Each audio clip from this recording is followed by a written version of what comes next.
You had your little chance to knock me out, didn't you? Couldn't do it, could you? Hit me with 10 shots in a row and couldn't do it. You too have chance. At its core, this rematch is shaping up to be far more than a physical contest. It's a collision of ideologies, a high-stakes showdown where legacy, identity, and pride are all on the line. This isn't just about punches thrown or rounds won, it's about what each fighter stands for in the world of heavyweight boxing. On one side is Tyson Fury, the self-styled Gypsy King, chaotic, unpredictable, and fiercely self-assured. His entire career has been built on defying expectations, mentally dismantling opponents before the first bell, and thriving in disorder. From his trash talk to his unfiltered personality to the volatile energy that surrounds his camp, Fury has made chaos his brand. That bravado has carried him through some of the toughest fights of his career. But after suffering his first professional defeat at the hands of Oleksandr Usyk, the cracks in that once impenetrable armor have become impossible to ignore. The question now is whether he can rise from that humbling moment and prove he's still the man to beat. Opposite him is Usyk, the anti-Fury in every way.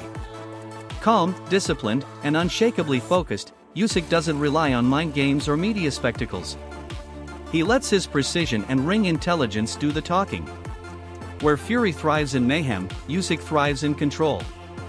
His style is deliberate and cerebral, more chessboard than battlefield. Every angle, every feint, every perfectly timed shot is part of a larger strategy that slowly suffocates his opponents.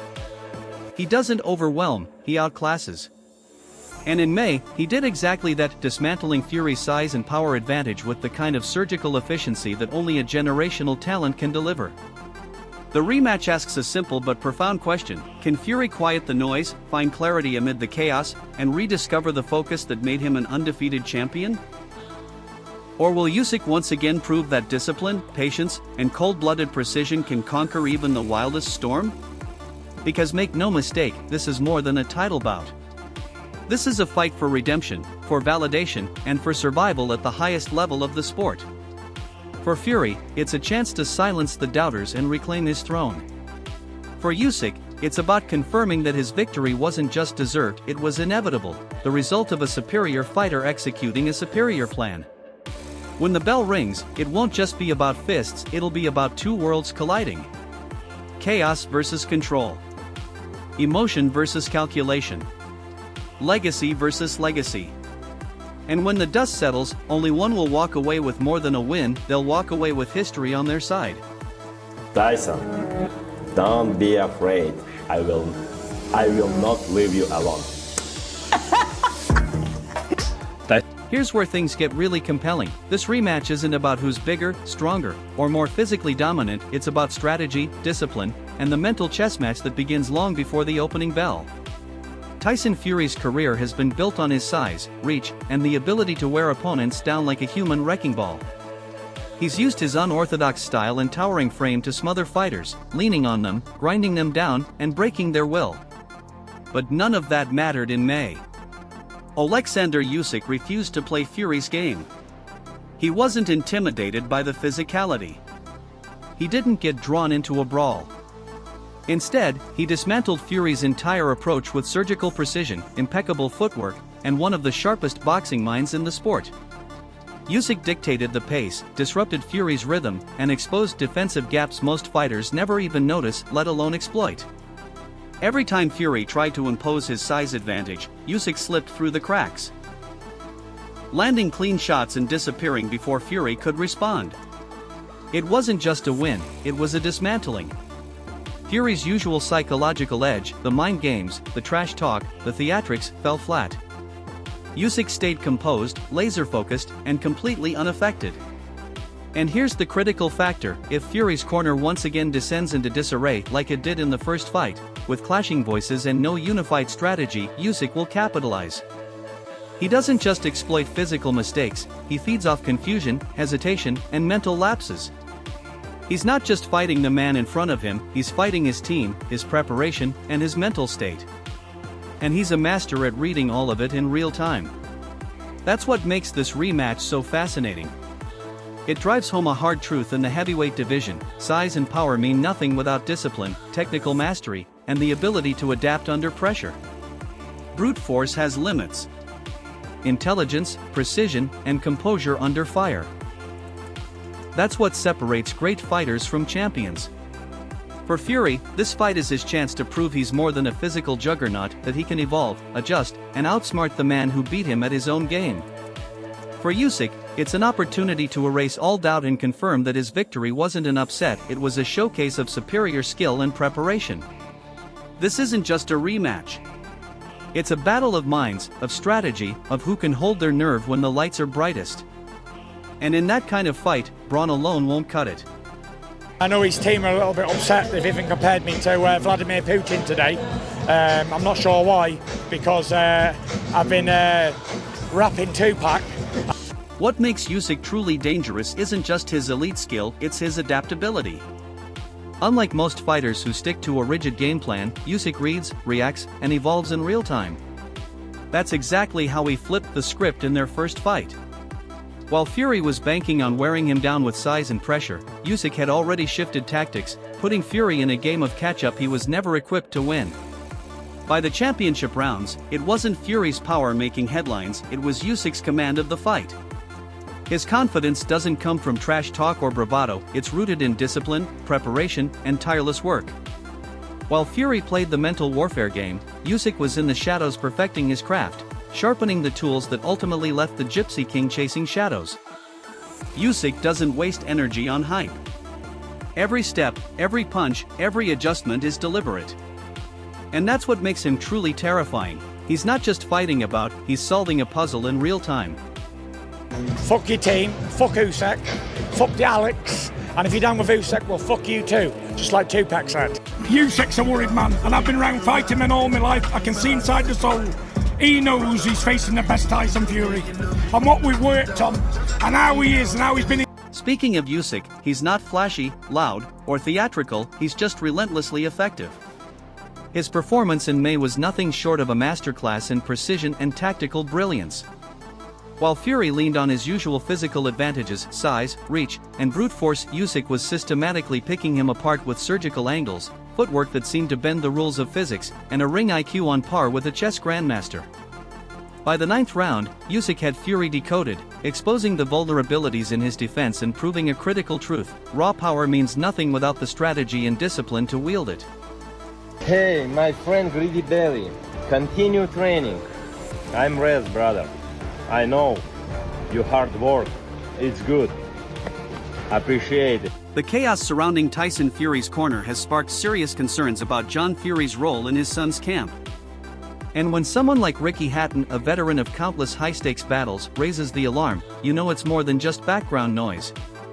Hatton didn't merely criticize, he issued a clear warning: Tyson needs one calm, consistent voice in his corner, not a chaotic chorus. But here's the dilemma: Tyson's loyalty to his father runs deep.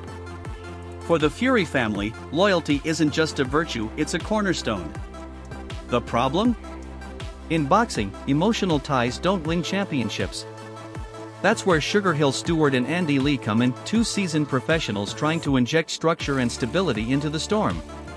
Sugar Hill brings world-class experience, and Lee, a former champion himself, understands both the pressure and the spotlight. The question is whether their expertise can override the larger-than-life presence of John Fury. Because if they can't, and the same disorder returns in the rematch, Usyk will seize the opportunity to turn that dysfunction into advantage. Still, there are signs Tyson knows what's at stake, and that he may finally be ready to make the hard decisions required to reclaim control, and ultimately, his throne. 5 rounds. Usyk is a good little fighter at middleweight and light heavyweight, maybe up and cruiser. But he can't mess with them big guys. I was shocked when he come out. In fact, John Fury found himself at the center of boxing spotlight after his chaotic interference in Tyson Fury's corner was widely blamed for contributing to Tyson's first professional loss against Oleksandr Usyk in the undisputed World Heavyweight Championship bout last May. As if that wasn't enough, he recently reignited controversy by getting into a brawl at his son Tommy Fury's press conference, an incident that drew sharp criticism and mockery, including a pointed jab from none other than Oleksandr Usyk himself. Focused and a little bit more smart to get the victory. As it would seem, my rematch with people is always ends up one way. I always end up knocking them out. When Tyson Fury stepped into the ring against Oleksandr Usyk last May, he wasn't just fighting an elite opponent, he was battling chaos from within his own corner. The real sideshow wasn't in the ring, but just outside it, led by none other than his father, John Fury, whose over-the-top antics felt more suited to reality TV than a world title fight. John has always been unpredictable, but that night, he took it to another level. While head trainer Sugar Hill Stewart attempted to deliver calm, strategic guidance, John shouted conflicting instructions, creating confusion instead of clarity. What should have been a unified front turned into a chaotic mess, leaving fans and even boxing legends like Ricky Hatton shaking their heads. Hatton didn't mince words, calling the corner a shambles, and it's hard to disagree. Imagine being Tyson Fury, one of the most gifted heavyweights on the planet. Trying to outmaneuver a tactician like Usyk while your own corner sounds like a dysfunctional family reunion. Instead of focus and direction, there was noise, contradiction, and unnecessary drama. It was more than a distraction, it was a liability. If Fury wants to reclaim his dominance, he needs more than just physical preparation, he needs order in his corner. That starts with sidelining his father's disruptive energy and building a focused, unified support team. Because come fight night, the spotlight should be on the fighter, not the chaos outside the ropes.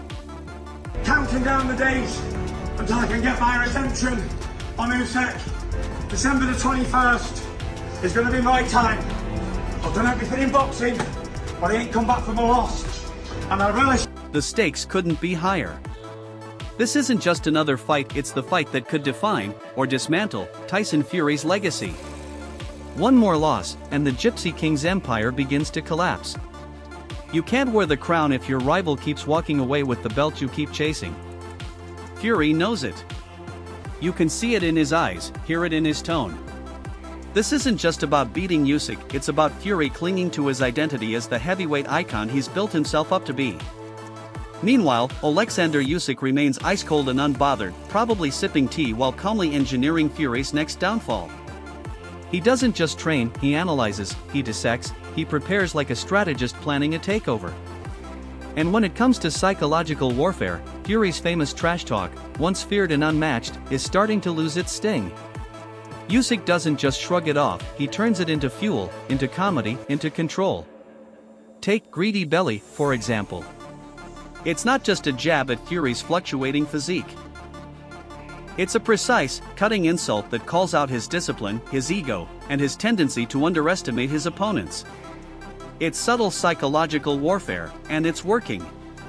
Fury can shout and strut all he wants, but Usyk?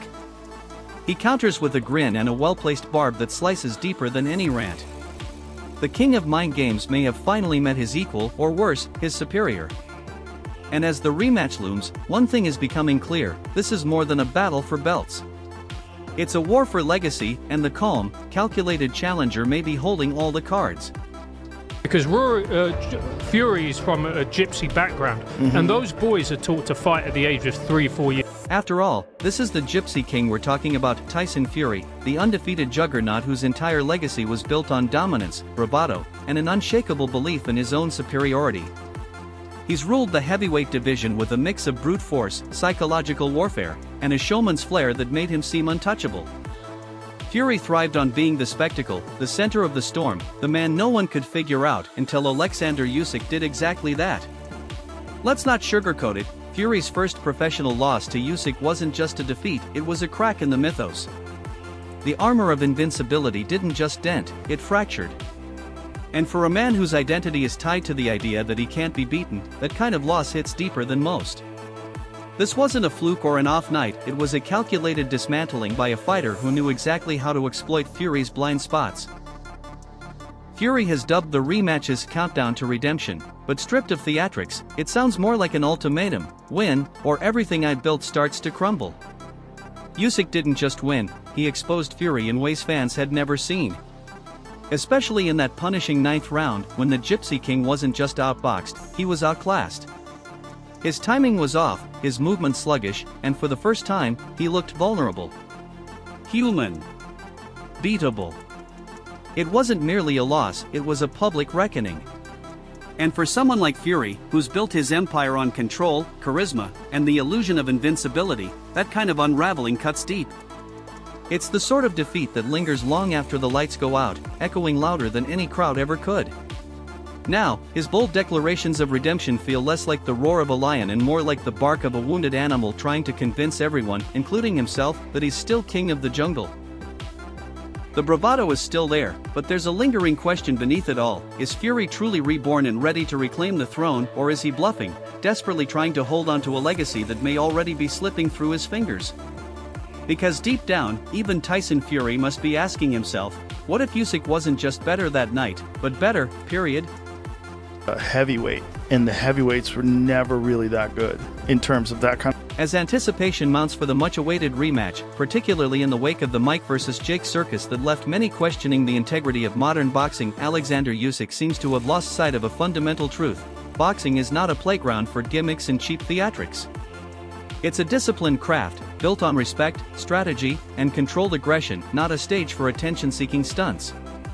While celebrity bouts may amuse casual viewers, real boxing fans yearn for authentic rivalries driven by grit, skill, and the hunger to be the best. Tyson Fury, the self-declared king of everything, is the embodiment of that raw, competitive spirit. Loud, bold, and unapologetically provocative, Fury may dominate headlines with his personality, but underneath the bravado is a fighter who holds a deep reverence for the sport's traditions and values. What Fury won't entertain is nonsense, especially when it threatens to dilute what boxing truly stands for. His confidence isn't empty posturing, it's forged from an undefeated record, hard-earned experience, and a relentless drive to prove he's more than just a showman, he's a master of his craft. As the rematch nears, the stakes go far beyond personal pride or promotional hype. This is a battle between two contrasting visions of the sport, a clash of values, egos, and the unwavering pursuit of boxing greatness. Tyson Fury didn't need gloves or a ring to land a knockout blow on Oleksandr Usyk. His fierce and blistering response was headline-worthy all on its own. The clash between the two heavyweight titans ignited after Usyk posted a bold and incendiary Instagram story that didn't just bend the rules of sportsmanship, it obliterated them, triggering a flurry of reactions from fans and pundits alike. Never one to back down, Fury responded with trademark ferocity. His comeback was razor-sharp, brutally honest, and packed the same punch as one of his famed right hooks. What began as a social media jab quickly escalated into a full-blown verbal brawl, intensifying an already electric rivalry. This isn't just a contest of boxing skill anymore, it's a deeply personal battle fueled by pride, ego, and psychological warfare. As the world counts down to their eventual clash in the ring, Fury's verbal barrage has already raised the stakes for what's shaping up to be one of the most explosive heavyweight showdowns in recent memory.